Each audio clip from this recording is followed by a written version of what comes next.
Hello, 7th Hour Writers Week. I hope you're having an amazing Writers Week experience. I'm Mrs. Mineo in the English department. Thank you to our masterminds, Mr. Anderson and Mrs. Enck, for making Writers Week possible for all of us. Thank you to administration for letting us do this year after year. There's no school that I know of in the entire country that does anything like what we do here every winter time. Thank you to the booster parents who generously support it every year. Thanks to tech crew up there so that we can hear the wonderful voices all week long.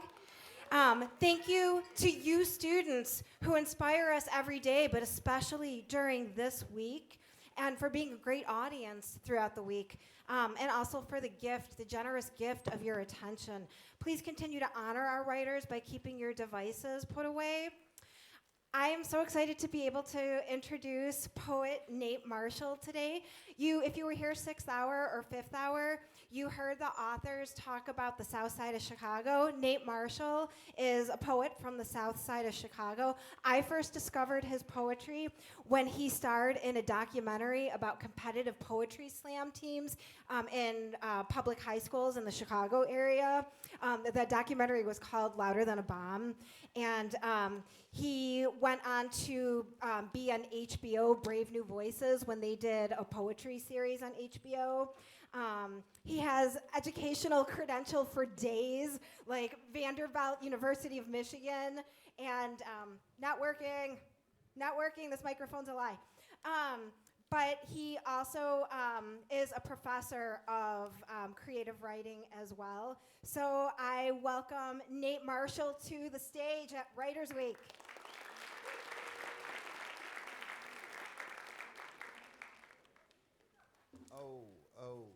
Is this, can y'all hear me? We good? Okay. Greetings. What's up? You okay? All right. Wake up a little. We're good. So, thank you so much, Fremd High School. It's a pleasure to be back here again. And again, shout out to all the teachers, all the administrators, all the folks that make this possible, and you all for your attention and your time. So I have some poems I'm gonna read. I want to read, I guess, a couple of things sort of from my book, and then maybe I'll also try some new poems on you and see how they land, whatever. And if you hate them, then that's fine. They're new, they're no stakes. And if you like them, then you got an exclusive, so congrats. But the way we'll do this, we won't do a sort of Q&A, strictly speaking, right? Because what I fear is that I sit up here and talk to you for 20 minutes, and then I turn it over to you to ask questions, and everyone is asleep. So hopefully to avoid that, we'll kind of bounce back and forth, have a little bit of a conversation, and sort of flow in that way, right? So we'll start. So maybe I'll read a thing or two, but just as you have questions, whether they're about the specific poem, about my work more broadly, about whatever, let me know, and we'll kind of go in that way and try to, just connect. Cool? All right, good deal.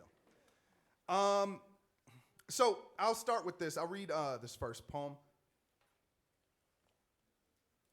So let's see. I'm from Chicago, but I've lived a little bit of everywhere. I've lived all over, and I've traveled a lot. And a thing that sort of struck me, so a few years ago I lived in Colorado. And one of the things that struck me in Colorado is that there was a very pronounced indigenous presence, just like being sort of out in the West. And that impacted the way things were named, who was around, all this. And it was the first time probably that I really saw a lot of the process of giving a land acknowledgement, right? So before you sort of start an event, acknowledging the indigenous people who originally inhabited that place, right? And so this poem is in some ways a kind of answer, a kind of response, or sort of meditation in conversation with that, I think, very cool and necessary practice of land acknowledgement. And this is called landless acknowledgement. That's all you really need to know. Before we get started, we would like to acknowledge that we live on some unceded bones, Sometimes me and mine imagine ancestral homes. All I got so far is Montgomery, Alabama. Maybe a boat. Maybe a plot of land somewhere so far from the south sides I've claimed that I would get lost on the way. I admit, sometimes my homies talk about their families immigrating, and I get jealous. We lost the land we were custodians over before I was a twinkle in the eye of a twinkle in the eye of a twinkle in the eye. Closest I got to a homeland is my mama's pitch on the phone calling the police. Closest I got to a homeland is not never calling the police. Closest I got to a homeland is my daddy's laugh in a spades game. Closest I got to a homeland is my lover's tongue talking or otherwise. Closest I got to a homeland is the funk under a DJ's needle and my hand full of a dance partner. Not to be dark, but I am. Not to be dark, but the planet is on fire. Not to be dark, but they move in capitals because the water is coming up. Not to be dark, but our bones are in that water too. Maybe that's my capital. Once the polar capitals melt and there's a whole lot less land for folks to buy and sell and steal, maybe everybody will feel a little more dark. Will feel a little more homelandless like we do. Why you think I call my compatriots homies? Maybe ain't no home, except for how your beloveds cuss or pray or pronounce. Cool. All right. Cool. Questions, thoughts, comments about the poem, about anything, whatever?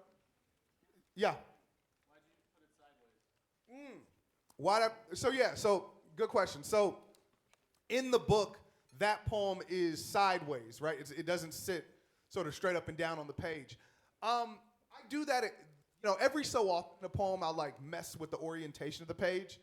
That one is probably for a couple of reasons. One, I really do like books and like physical books. Like there's something I really love about the object of the book, especially in this world that's increasingly digital and not always tactile and specific in the way that like real physical things are. And so I appreciate being able to orient the poem in such a way that like it makes you reckon with the fact that the book is not just ideas and sort of abstract words, but it is a physical object.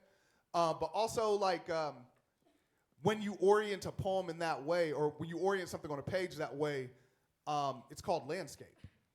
And so there was a sort of little kind of small, I guess metaphor or, interior joke to myself that I was thinking about when I did that.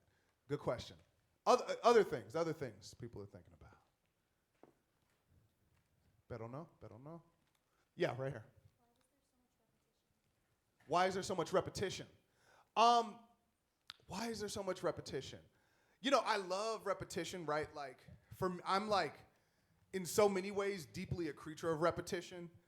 Like I watch the same TV shows over, the albums that I love, the songs that I love, I listen to them over and over again. And I think part of the reason for that is because I think something well done will continue to like bear fruit, right? It will like, multiplicity will make it open up more, not sort of wring it out. And so I think I use repetition a lot in poems. One, just because sometimes I like the sound of it, right? Like there are just fun things that happen. But also I'm trying to think about like how to sort of stretch meaning or play with meaning, or show you a thing once and have you think that it works this way, but then show it to you again, but like at a different angle to make you reconsider the first time. Yeah, that's a great question. Yeah, other things, thoughts. Okay, I'll do another thing. Let me think about it. Okay, so speaking of repetition and sort of sonic play, right? I'll kick a rhyme, right? So I came up when we sort of talked about this in the intro. I came up doing like poetry slam and spoken word, and I also came up rapping. And this is very much still a thing I do. I teach at the University of Wisconsin, and right now I'm teaching a class on like hip hop poetics, so sort of hip hop and poetry. And so I guess I'll do that. Let me think. Oh, what rap can I do? All right, cool. All right, so yeah, we'll do this. So the hook of this first, before I get into it, I need your help with the thing, okay? Is that okay? Yeah. All right, good. All right, so I gotta get to the money. I gotta get to the. So I'm gonna say that, all right, and then right behind me, you'll say yeah, okay. So we'll do it a couple times and sort of try to like lock in, and then we'll go from there, okay? So you just gotta follow me. You gotta be engaged. You gotta pay attention. All right. I gotta get to the money. I gotta get to the yeah. I gotta get to the money. I gotta get to the yeah. I gotta get to the money. I gotta get to the. I gotta get to the money. I gotta get to the. I gotta get to the dough, Joe. I grew up broke. Chicago in 90s, they gang bang, they threw up folks. New people then active, got caught up in trafficked and trapped by the villains. I hate paying taxes because instead of funding schools, they fund the prisons that take up the children and make them the numbers. They'll give you a tech or a tech education to make you the plumbers. Or have you on courts with them reps, call them techs and they make you the runners. In my hood, the homies was lions. In my men, the police was hunters. Dark days is upon us. I stay from the hundreds. So that's what I need for the red line ingredient, the divestment from us. Jay-Z got a bill.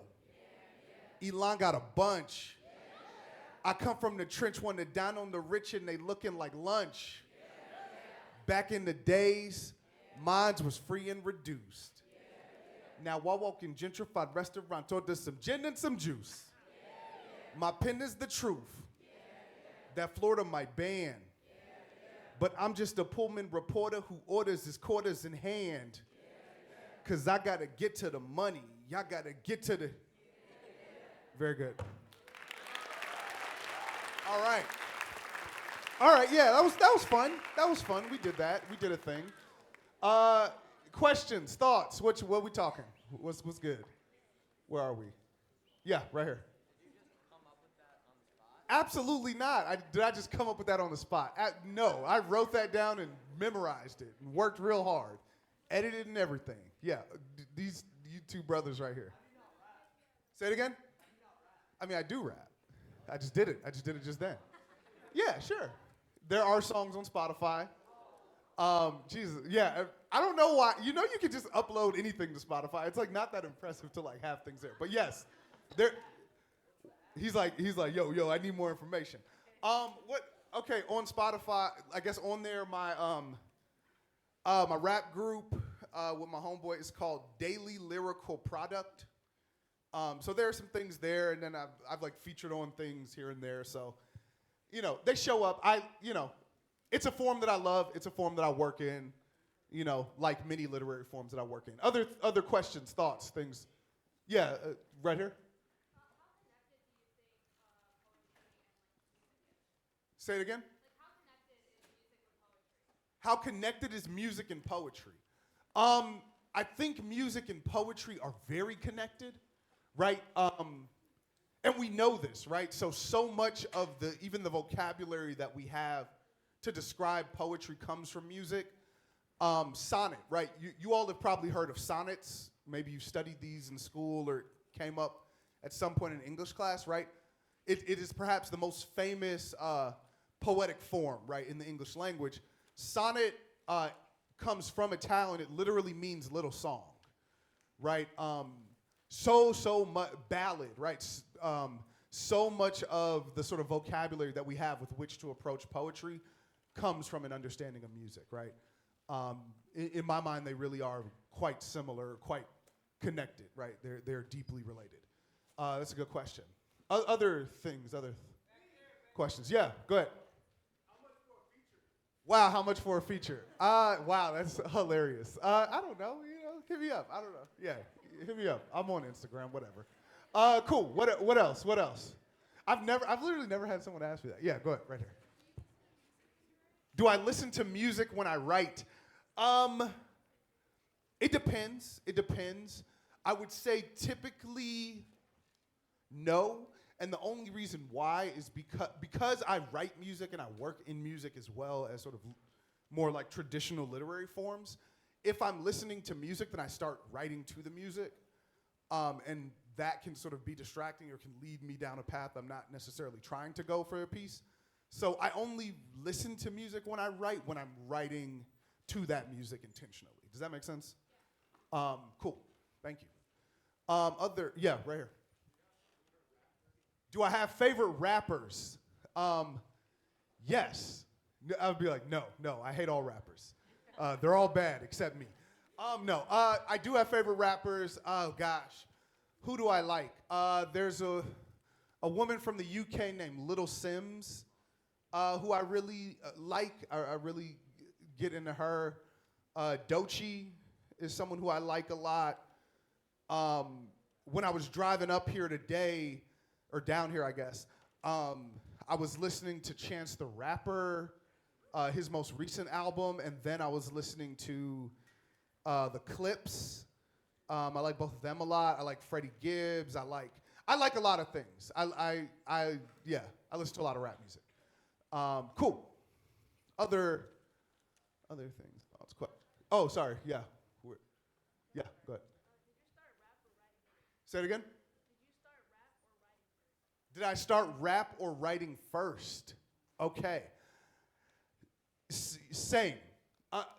There wasn't really, I think for me, the interest in writing or the interest in playing with language kind of happened at one time. And once I was into it, I was immediately sort of trying to play with language in all the ways that I could, right?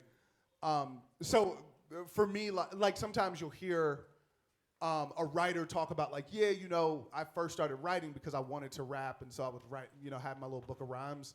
Or you'll hear a rapper say, I didn't even know what I was doing was music. I was in English class writing these poems and whatever.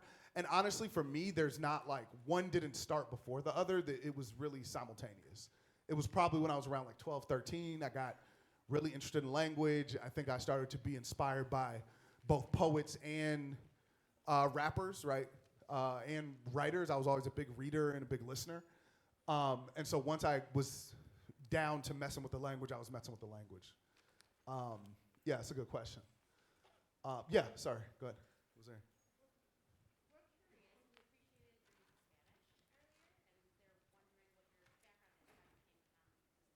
Oh, Spanish? Yeah, I mean, I took Spanish like all through school. I took Spanish from kindergarten through like my sophomore year of college. I am regrettably very unfluent. But like, I really love Spanish.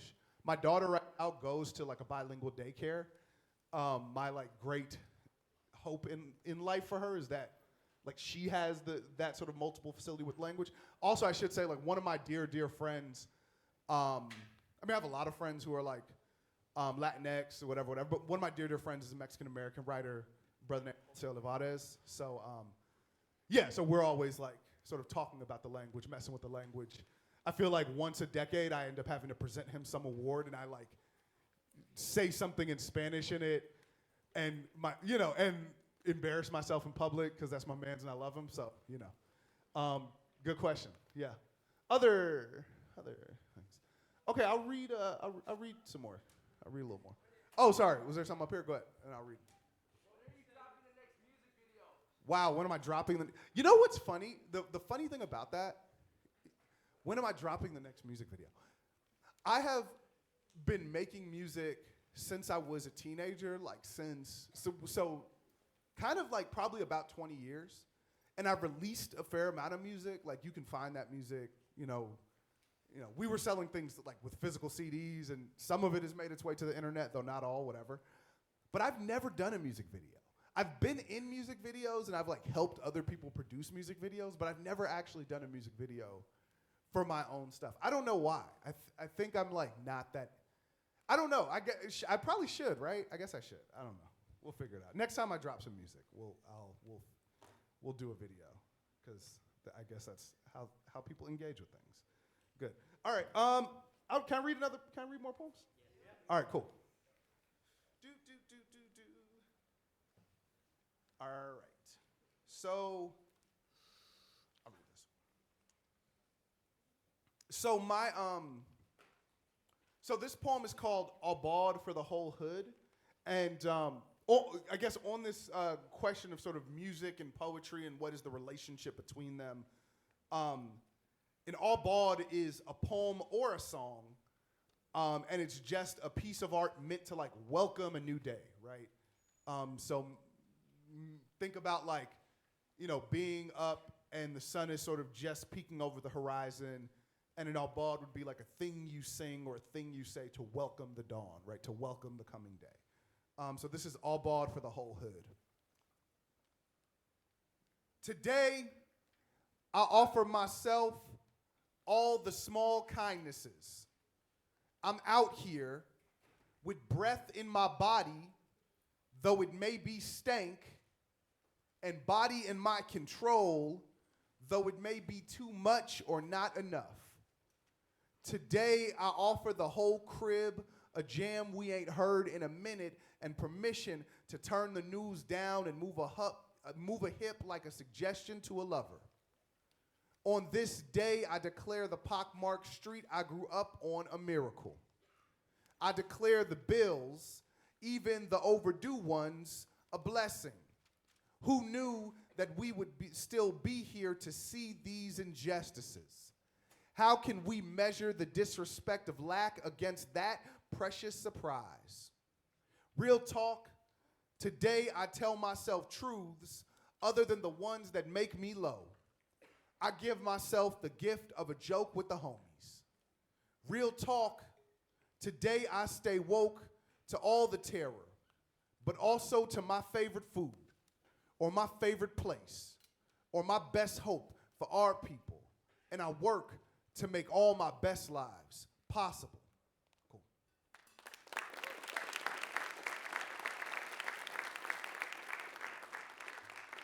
Cool. I'll read one more thing, and then we'll do some questions. Okay. All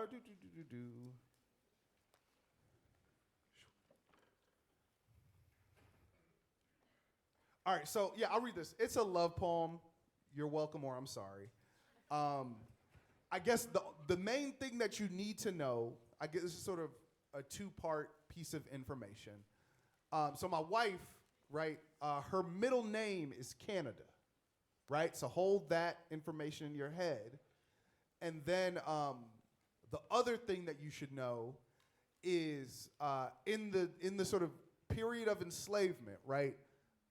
When enslaved people would try to escape north, right, often they would try to reach Canada, right, because even if they were in the sort of so-called free northern states, they could still be kidnapped and returned to bondage, right? So middle name Canada, site of freedom historically. Cool? Got it. This poem is called Imagine. You better imagine like your life depends, because it does. That boredom out of which making is made is the only thing. Consider that somebody first had to pick through all the prehistoric plants and sniff and taste and sometimes diarrhea or even die just so you would know that a collard green with the right seasoning is a season that lasts centuries. Consider that somebody gazed at a star and said, I bet, and built a fire. Consider the first Negro on the first plantation who figured which way was north, maybe before they knew the word for north, and ran. Consider my love, with the middle name the enslaved dreamed of running towards. See how I move swift in her direction. Consider how love is a great idea we keep having every day. We imagine being together, and that is the first step. Cool.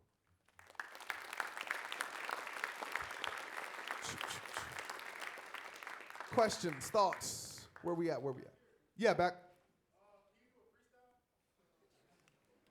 No. No. I mean, this is the thing about freestyling is like it's so risky because it really could be very bad. But maybe I'll do another rhyme. I will do another rhyme. But improvisationally, oh man, that's so risky. You're asking me to like be in front of a bunch of high school kids and not cuss and also be witty? Wow. Oof. Yeah. All right. All right. Very good. Over here. Go ahead.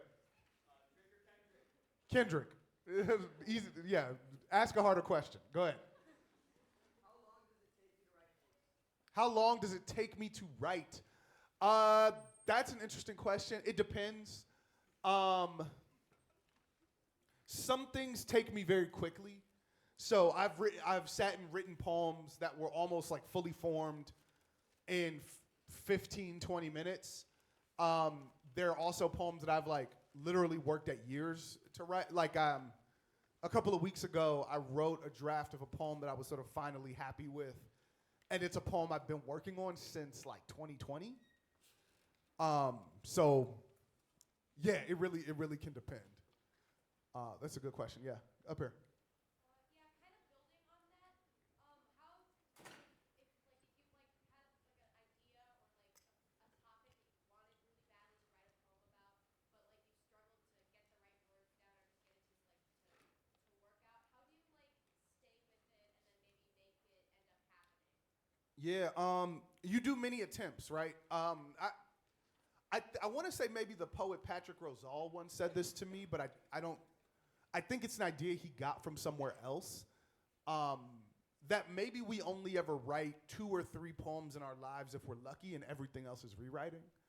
And I kind of like that as a notion, right? Because one, I think it maybe leans towards my appreciation of repetition, but also the idea that like just because you've written one thing on a thing or you've made one attempt to like express yourself about, you know, a particular topic or a particular story that you may have or whatever, that one attempt is not the final word.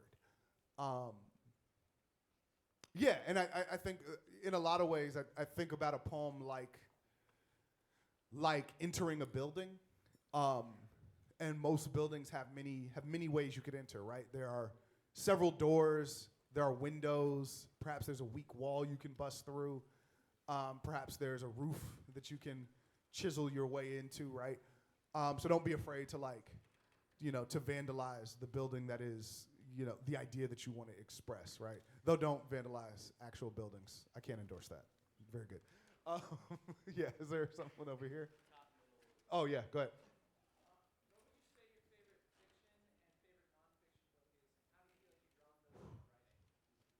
My favorite fiction and my favorite nonfiction books, and how do I draw on those in my writing? Oh my God, that is an incredibly difficult question. Off the top of my head, I will say my favorite fiction book is, oh gosh, The Color Purple by Alice Walker. It's a beautiful novel. And then favorite nonfiction, I will say, oh man. Again, this is like asking the favorite rapper thing where it's like, I'll give you an answer because we're here and we're like present. But also, if you ask me next period, I would give you a different answer in all likelihood. Favorite nonfiction, we'll say The Warmth of Other Suns by Isabel Wilkerson. And how do they like feed my work? I think I like and read a lot of nonfiction, right? And I'm always sort of drawing that, sometimes in overt ways, sometimes in like subtle, kind of sideways into whatever is happening in the poem. Whether that be like a certain thing that they're doing at the level of language, or just being like oh, I'm learning new facts that I can then incorporate into my approach about this poem, right? But yeah, I feel like so much of being a writer, broadly, and I think in particular being a poet, is just about being curious and engaged and in tune with the world.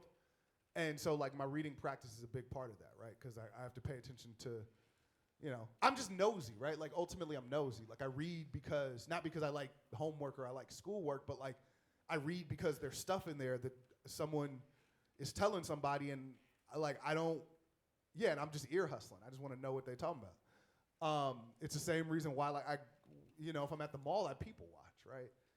It's just that like fundamental curiosity about the condition of the world. Cool, good question. Other thing, yeah, right here. Say it again. How do I feel about Shakespeare? Billy Shakes, my man. I like Shakespeare. I was actually talking about Shakespeare this morning. I like Shakespeare a lot. I teach sometimes the sonnets.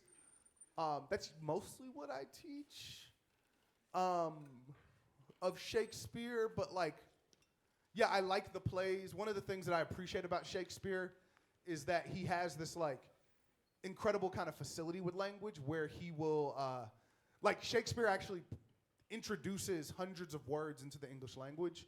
And one of the fundamental ways that he does this is by using a word in a kind of, in a part of speech that it is not traditionally meant to be in, but his sort of syntax and the context which he uses it is so strong that you immediately know what he means, what he intends, right? And the thing that I really appreciate about that is it's very much like what rappers do, right? The way that an MC will bend language in such a way where you've never heard that phrase or that turn of phrase or that word used in that way or maybe even that word, but you can kind of approach the meaning, right? Just as soon as they say it, it becomes sort of apparent to you. And I think Shakespeare is very much in that wave, right? I've had a long-standing contention that if Shakespeare were alive in the 20th, 21st century, he'd be a rapper. So I love Shakespeare. Yeah. Sorry, yeah, go ahead. When I write a poem, do I research or do I just write? It depends on the poem. I think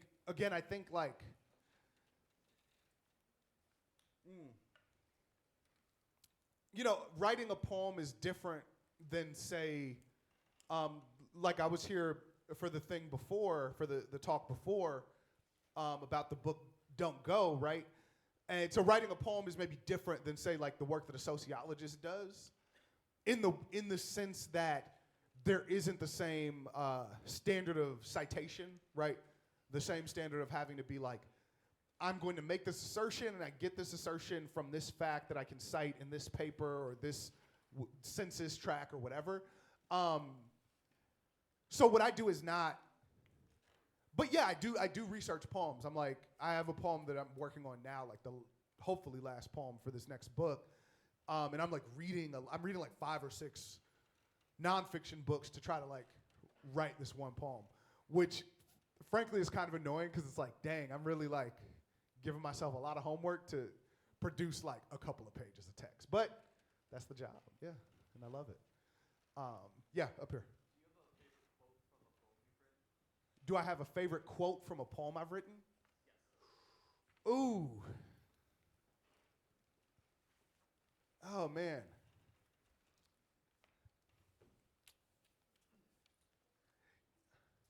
No, not really. I mean, I think there are one. I think it's sort of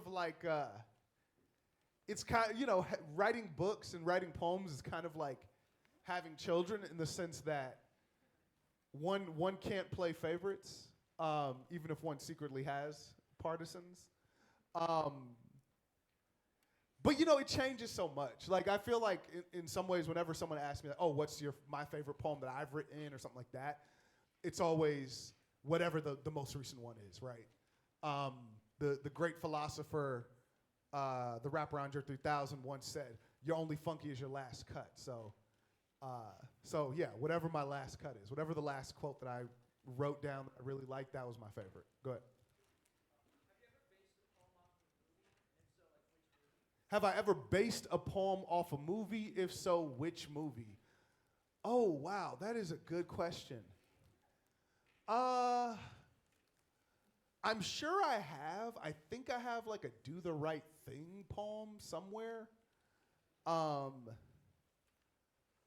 But yeah, that's a good question. That makes me think of there's a book called The Cineast, Cineaste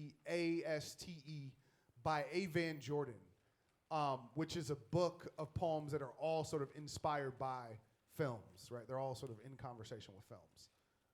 Cool. Other things. Yeah, go ahead. Then I'll read a little bit more. Go ahead. What was the first poem I ever wrote? Wow, I actually remember this. It was a poem called The Mountain. I was in 3rd grade. It was about a girl I liked. It was like a sort of extended metaphor kind of thing. I didn't obviously know the language for that. I was just like, ooh, my feelings. And I think my mom found it in my book bag, but it was like folded up. And she found it somehow suspicious or something. And I was like, please don't read it, please don't read it, please don't. Then she read it and I cried. Then I stopped writing for like 4 years, but then I came back to it. So there it is. Boom. No, absolutely not. I don't have it. I kind of wish I did, I guess, for posterity, but even if I did, I would never show it to you. You can trust and believe it. I would never, ever let you see that, because I'm sure it would, if someone found it and read it, I would cry again. We would just do it all over. Cool. I'll read, let me read maybe like one new thing, and then I'll end with a thing. And yeah.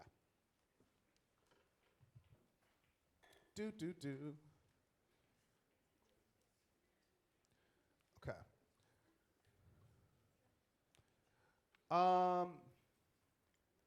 Oh, actually, I'll read this because it does sort of reference the question the young man asked about movies. This poem is called Political Violence. I wrote this. I wrote this in the fall. There was like some point where I think there was a thing kind of happening on the news or in the context of our sort of like crazy day-to-day political culture where the people kept using the phrase political violence and asking folks to like to sort of say, do you or do you not like disavow the use of political violence and this and that, right? And I was fascinated by this because I'm a poet and I'm fascinated by language. And I was thinking about what kind of violence, one, do we call violence, and two, do we call political violence? And so I wrote this poem. Political violence. In the hospital room, after the surgeries, my dad has on the movie Green Mile. At a commercial, he says, they used to have an electric chair at the county jail on the west side, not far from where we lived. Yeah, we knew when someone was getting killed because the lights in our apartment building would flicker. I don't say nothing. I think about how they moved from there to a new house, to American Dream Inn on the south side, right between the city dump and the steel corridor that built the Western world, and that maybe made these surgeries need to happen. Cool.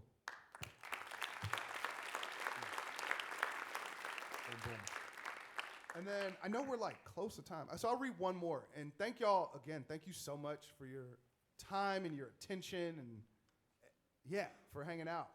And I'll hang out after, so feel free to come up, say hi, give me a high five, whatever. This poem is called Finna. What do you need to know? It is, finna's my favorite word. And if you think you don't know the word finna, that's fine. I'm finna read this poem and you'll see, you'll figure it out. Cool.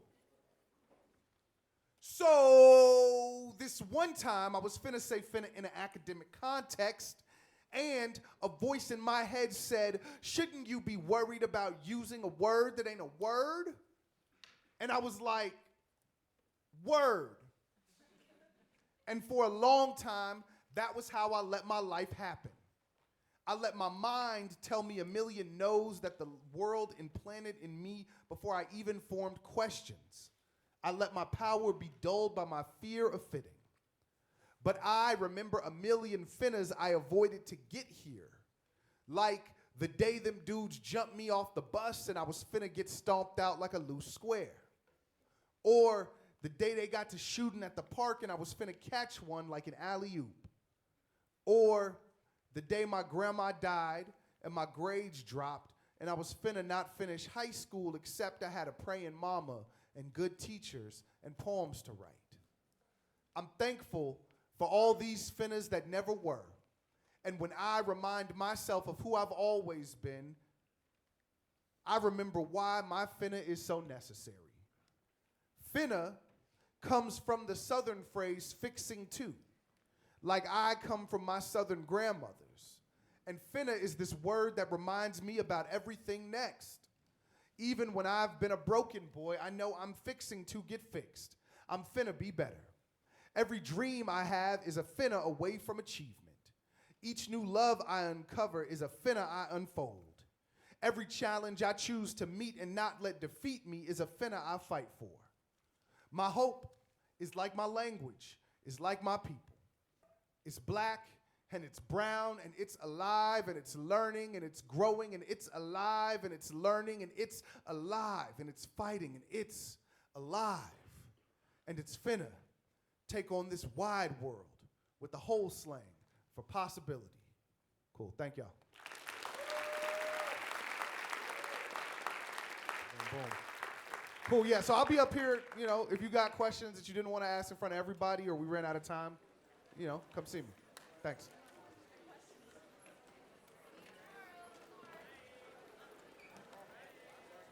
We're also selling copies of Finna down here if you want to come and see us over here.